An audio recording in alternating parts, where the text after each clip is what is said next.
네, 예, 토론을 맡게 된 권호영 변호사입니다. 그 앞부분에 예, 소장님과 위원장님께서 참 좋은 말씀들을 해주셨는데, 제가 이제 좀 드리고 싶은 부분은, 제가 아마 여기 단상에 나와서는 가장 어린 축에 속할 것 같습니다. 저는 이제 81년생이고요. 이제 30대 마지막 입장에서 이제 요 민주노총이라는 이 조직 단체에 대해서 제가 30대로서 바라보는 시각, 그리고 앞으로 좀 변화를 했으면 하는 그런 시각에 대해서 좀 말씀을 드리고자 간단하게 토론문을 작성을 해서 좀 이야기를 하고자 합니다. 우선 토론문 위주로 좀 말씀을 드리겠습니다. 제가 거창하게 시대적 변화에 따른 민주노총 이념 및 역할 변화의 필요성이라고 제목은 달았는데요. 우선 이 노동조합이 왜 발생하게 되었는가, 그거부터 좀 살펴보면, 노동자는 국내외 경제 상황, 사회 정치적 여건, 국가 정책, 기업의 경영 전략, 기술의 변화 등 여러 가지 재반 사정 하에 그 시대적 배경하에 이제 이해할 필요가 있지 않나, 그렇게 보여집니다. 특히 이 노동조합이 이제 태동하게 됐던 것은 18세기 선진 자본주의 서구권 국가들이 이제 산업혁명을 거치고 이제 프랑스 시민혁명을 거치면서 자기의 주장을 하게 됐죠. 이제 저임금 장시간 노동자로서 이제 빈곤의 희생자였던 근로자들이 자기 목소리를 내게 되면서 이제 조직화가 됐던 게 이제 노동조합의 태동이라고 보통 이야기들을 하십니다. 그러면 44페이지로 넘어가서요. 그러면 우리나라에 특히 지금 저희 이제 주제가 되고 있는 민주노총이 어떻게 설립되었는가, 그것부터 좀 한번 살펴볼게요. 87년까지 이제 대한민국 고도성장기 시기에는 이제 최장시간 노동시간과 산재율을 기록하는 노동 현실 속에서 대한민국 건국 이래 40여 년간, 당시까지 이제 40여 년간 오용적이고 친노사 협조주의적이었던 한국 노동조합 총연맹, 지금 한노총이죠. 한노총에 대한 불만이 고조되어 가고 있던 중에 87년 6월 항쟁 속에서 이 노동단체도 자기만의 목소리를 내기 시작합니다. 소위 87년 노동자 대투쟁이라고 하는데요. 저는 어려서 잘 기억은 나진 않는데 아마 여러분들은 그 87년 그때 당시에 그 목소리들에 대해서 아마 기억하고 계실 것 같습니다. 예, 87년 7월 5일 노조 불모지였던 현대그룹, 현대엔진에서 이제 노조 결성을 시작으로 87년 9월 4일 대우자동차 부평공장에 공권력이 투입되기까지 전국 3,000여 개 공장에서 1,300여 개 노조가 만들어지면서 이제 불같이 이제 동시 파업이 일어나게 되었고, 이런 신생 노조들에 대해서 이제 회사 측에서는 와해경자 법질서를 앞세운 공권력에 정면 충돌하면서 무엇보다는 스스로 힘으로 자신을 지켜야 한다는 현실적인 문제를 부딪히게 되면서 이들 신생 노조들끼리 조직을 만들어보자 이런 이야기가 있었던 걸로 기억됩니다. 그게 이제 45페이지 넘어가면 첫 출발점이 전국 노동자 조합 협의회 전노협이라고 해서 1990년 1월 22일에 설립이 됐는데요. 근데 이게 이제 전국 민노총의 이제 전신 단계이긴 하지만 95년 당시까지 전체 노조의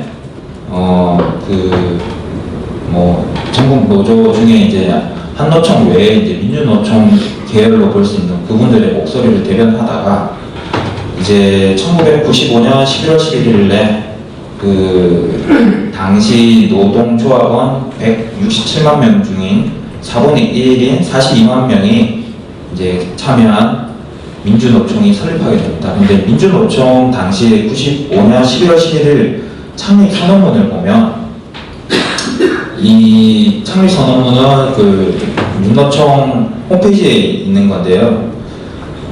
제가 이제 밑줄 친 부분 위주로 좀 보겠습니다. 해방 이후 우리 노동자들은 독재 정권의 가혹한 탄압 속에서 민주노조를 지켜왔고 87년 노동자 대투쟁 이후 2천여 명에 이르는 구속자와 5천여 명이 넘는 해고자를 낳는 등 온갖 탄압 속에서도 조직을 확대 발전시켜 왔으며 이게 어떻게 보면 민주노총의 핵심적인 부분의 발전 모태가 되었던 것이 아닌가라는 생각이 듭니다. 왜냐하면 이 87년 노동자 대투쟁 당시 이제 구속되는 분들도 많았고 95년에 설립된 민노총 또한 87년 노동자 대투쟁을 이제 자신들의 이제 근본적인 기반이다 뭐 이런 이야기를 하고 계시는데 여기서 이제 프레임 자체를 자기네들은 희생당하고 온갖 탄압 속에서도 뭐 조직을 확대 발전시켜 왔다라는 그 프레임을 갖고 있으면 이 프레임을 현재까지 유지해오고 있습니다. 그리고 밑에 좀 내려볼까요? 그 민주노총으로 결집한 우리는 인간다운 상가, 존엄성을 유지할 수 있는 노동조합의 확보, 노동 기본권의 쟁취, 노동 현장의 비민주적인 요소를 척결하는 등의 지금이나 그때나 이게 뭐 공통적인 노동자 단체로서 할 수 있는 부분이긴 하지만 이거는 어떻게 보면 일반적인 그 우리 헌법, 법 원리 그리고 법률 하에서 이야기할 수 있었던 부분들입니다. 근데 그 앞부분에 이제 그 말씀드렸던 이 노동자 단체 중에서도 민노총은 온갖 탄압을 받았던 희생자이기 때문에 이 법률적인 부분에 대해서는 앞에 제시된 이념보다는 좀 약한 느낌으로 받아들여지죠. 이게 앞부분에서 이렇게 나는 이제 약자입니다라는 이야기를 하다 보니 뒷부분에 법률 하에서, 헌법 하에서 지켜져야 하는 그런 이야기가 어떻게 보면 부차적인 요소가 되어 왔던 것 같습니다. 그리고 윗부분은 이전에 이제 김 소장님께서 말씀하셨던 부분이라서 넘어가고요. 제가 이제 말씀드리고 싶은 부분은 46페이지, 47페이지 부분입니다. 46페이지에 이제 민주노총 설립 전후에 당시 이제 대법원이라든지 헌법재판소라든지 헌법재판소도 이때 당시에 뭐 거의 이제 초창기인데 우리 그 노동자 단체가 설립하는 거에 대해서 어떠한 시각으로 바라봤는지에 대해서 좀 살펴보고자 하는 부분입니다. 그 두 번째 단락 중이에요. 46페이지. 노동상권은 사용자와 근로자 간의 실질적인 대등성을 단체적 노사관계의 확립을 통하여 가능하도록 하기 위하여 시민법상 자유주의적인 법원칙을 수정하는 시대적인 시책으로 등장한 행정권적 기본권들이라. 이게 대법원 90년 판결이긴 한데 이거는 그 노동자 관련된 기본권을 이제 주장했던 이 90년까지는 뭐 타당했던 그런 뭐 이게 논리이기도 하고 지금까지도 이어져 볼 수 있는 그 사법부의 근본적인 입장이기도 합니다. 근데 이때 당시까지만 하더라도 87년 대투쟁 전까지만 하더라도 노동자가 진짜 희생자이고 뭐 좀 약자인 입장에서 바라봤던 시각이 좀 남아있는 그런 시각이고 이게 사법부 또한 뭐 이렇게 어떻게 보면 그 후방에서 이제 좀 도와주는 법 이론적인 이런 원리를 제공해줬던 부분이라고 보여집니다. 그리고 밑에 헌법재판소도 보면 당시 이제 생존권적 사회적 기본권이라고 보기도 했고 그 이후에는 생존권적 기본권뿐만 아니라 자유권적 기본권이라고도 보기도 하였습니다. 하지만 이제 그 47페이지로 넘어가세요. 그 노동조합 조정법, 그 노조법이라고 하죠.